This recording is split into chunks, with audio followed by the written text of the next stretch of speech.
Our Gospel reading today comes from Mark's Gospel, chapter 6. I'm beginning to read at verse 30 and there's a bit of a break. I'm moving on to verse 53. The apostles returned from their mission. They gathered around Jesus and told him all that they had done and taught. He said to them, "Come away to a deserted place all by yourselves and rest a while." For many were coming and going, and they had no leisure even to eat. And they went away in the boat to a deserted place by themselves. Now, many saw them going and recognized them, and they hurried there on foot from all the towns and arrived ahead of them. As Jesus went ashore, he saw a great crowd, and he had compassion for them because they were like sheep without a shepherd. And he began to teach them many things. When they had crossed over, they came to land at Gennesaret and moored the boat. When they got out of the boat, people at once recognized him and rushed about the whole region and began to bring the sick on mats to wherever they heard he was.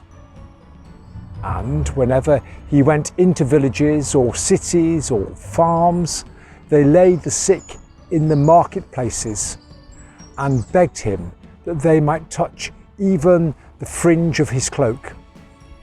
And all who touched it were healed.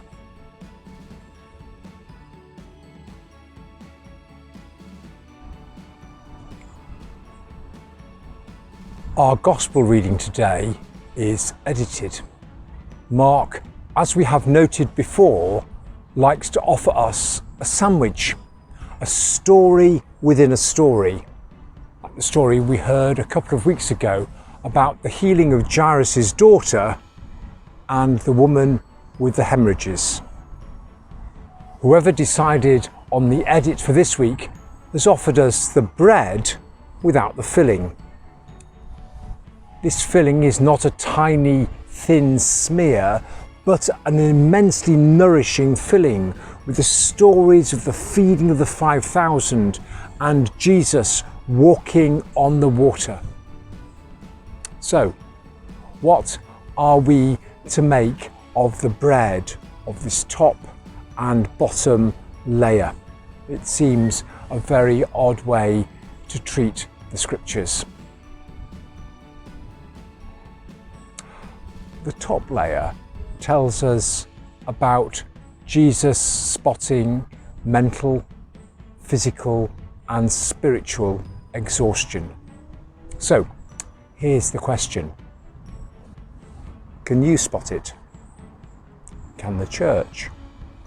We plough on week in, week out, and we beat ourselves up if we miss a week, or if we step back, or if we dial down our contribution. There is little point in our reading the scriptures if we pay no attention to what they tell us. And the Bible often works best when it holds up a mirror and asks whether we can see ourselves staring back. So the top layer of this sandwich simply asks us whether we have paid Jesus sufficient attention and simply spent time in his company. The word holiday is the same as holy day, and holy days are sacred breathing spaces when we spend time with God and time with those people or in those places where and when we can be refreshed. So taking holidays is not a special thing, it's not a privileged thing, it's a necessary thing for our whole well-being.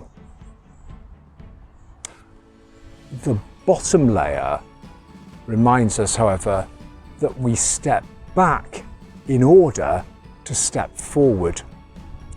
This pattern is neatly spelt out in the story of the Transfiguration, When Jesus takes his close mates away for a time of spiritual refreshment and finds, on return, chaos and spiritual exhaustion at play among those disciples who had not taken time out. They were not able to bring healing. Jesus reminds them that some things have to be done by prayer, and if you're too busy to pray, not to pray, then you are simply too busy. Surrounding the stories of feeding the 5,000 and the walking on the water, in other words, is a more subtle but perhaps more recognisable humdrum scenario, one that we would recognise. There is always ministry to do. It is important, it is life-giving, it is grace-filled. But for it to flourish, our self-care, our time with God is not an optional extra for those who like that sort of thing. It is a fundamental part of the rhythm of the Christian life. So perhaps our take-home question is this: when in this coming week are you and I going to come away with the Lord?